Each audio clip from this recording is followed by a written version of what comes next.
Thank you very much, Mr. President and Majority Leader.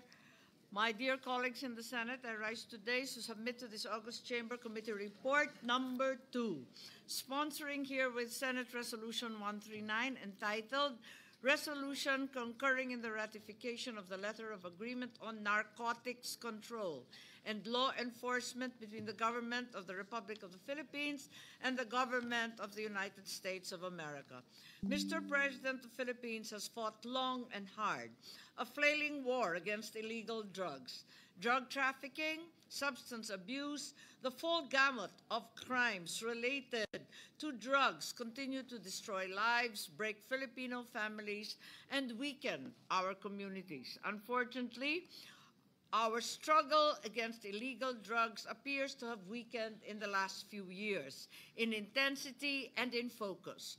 The truth is, we are backsliding in effort and result, and today, a total of 5,859 barangays remain classified as drug-affected, and 1.479 million Filipinos continue to use illegal drugs.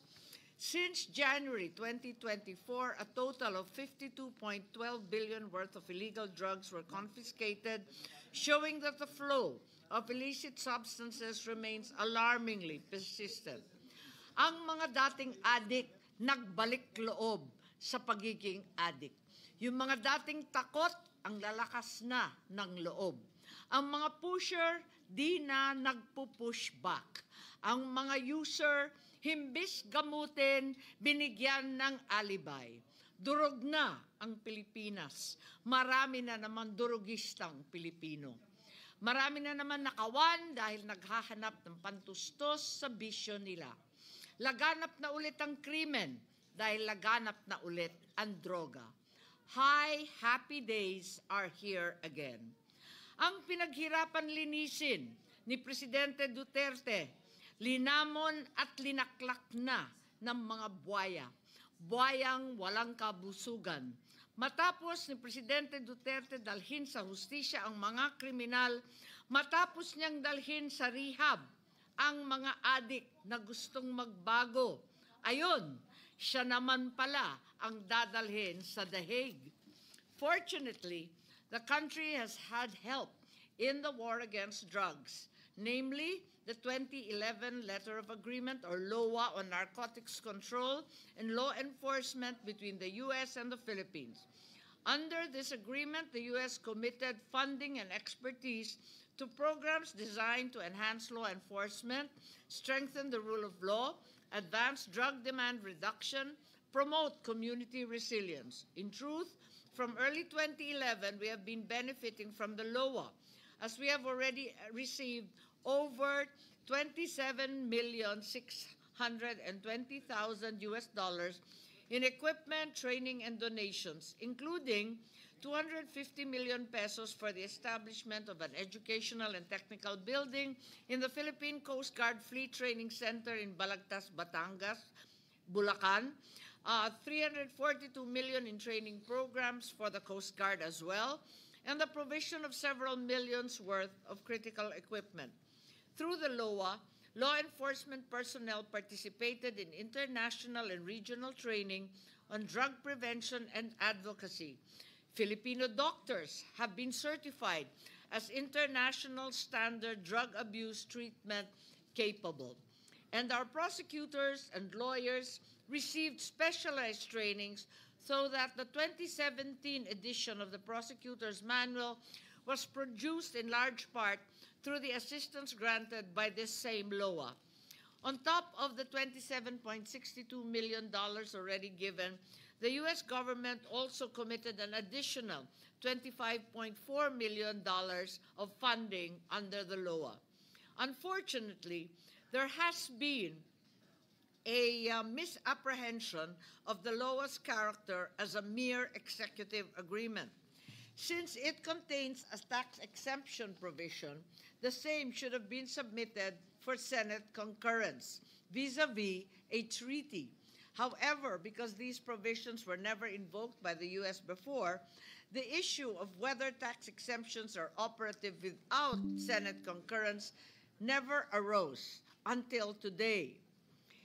In the awareness of the deterioration of our country's drug situation, our American partners wish to expand their assistance to include a new pier for the Coast Guard and the PPA in Buliluyan Island in Palawan.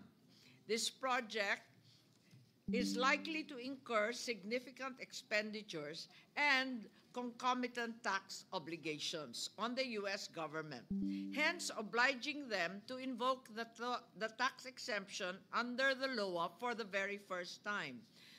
Both the BIR and the Create More R8 12066 require that international agreements granting tax exemptions must be concurred in by the Senate. So, Mr. President and esteemed colleagues, after 14 years of reaping the benefits of this agreement, it is time that the Philippines formally honors the tax exemption provisions which both parties agreed upon in 2011 by ratifying the document now properly as a treaty. By our concurrence, the Senate will guarantee our drug enforcement and justice departments access to funding, resources, experience, and the invaluable assistance of the U.S. in this global war against illegal drugs and organized crime. Just as important, our ratification of this law will send a strong signal to the international community that the Philippines honors all its obligations under each of the agreements it signs. Oo, kailangan natin lahat ng tulong na pwede nating makuha. Pero kung ang sarili mismo nating bansa ay lango at lulong sa nakaka-addict na katiwalian, paano tayo gagaling? Gayong mas gusto pa ng ilang mga politiko na wala sa wisyo ang taong bayan para mapagpatuloy nila ang kaadikan sa kapangyarihan.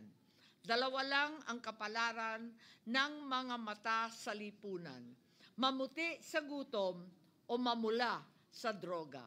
Dahil dito, hinihiling ko ngayon ang inyong pahintulot at sang-ayon sa ratifikasyon ng LOA or Letter of Agreement on Narcotics Control and Law Enforcement hinggil sa pamahalaan ng Republika ng Pilipinas at ng Estados Unidos ng Amerika. Maraming salamat, Ginoong Pangulo at mga mahal kong kasamahan. Majority Leader. May we recognize Senator Bato de la Rosa to co-sponsor the